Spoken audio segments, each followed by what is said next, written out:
8টা 4, 7টা ছক্কা আর 300 strike rate.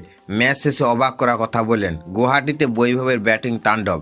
বন্ধুরা, আপনারা যদি দেখতে চান তাহলে ভিডিওটি শেষ অবধি দেখতে হবে, চ্যানেলটিকে সাবস্ক্রাইব করে একটা লাইক দিতে হবে এবং নোটিফিকেশন বেল আইকন দাবাতে হবে। আইপিএল 2026-এ শুক্রবার গুয়াহাটির বর্ষপাড়া ক্রিকেট স্টেডিয়ামে রয়্যাল চ্যালেঞ্জার বেঙ্গালুরুর বিরুদ্ধে ম্যাচে রাজস্থান রয়্যালসের তরুণ ব্যাটসম্যান বৈভব সূর্যবংশী আবারও নিজের দাপট দেখালেন।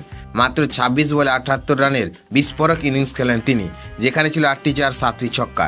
নিজের অর্ধশত রান পূরণ করেন মাত্র 15 বলে।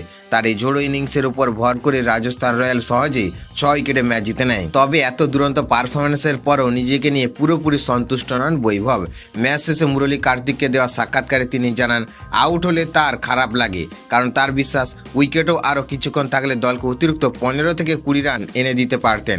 এই মানসিকতা ও দলের প্রতি দায়িত্ববদ্ধতায় তাকে অন্যদের থেকে আলাদা করে তুলেছে। এর আগেও মুম্বাই ইন্ডিয়ান্সের বিরুদ্ধে ম্যাচে নিজের প্রতিভার ঝলক দেখিয়েছেন এই 15 বছরের প্রতিভা।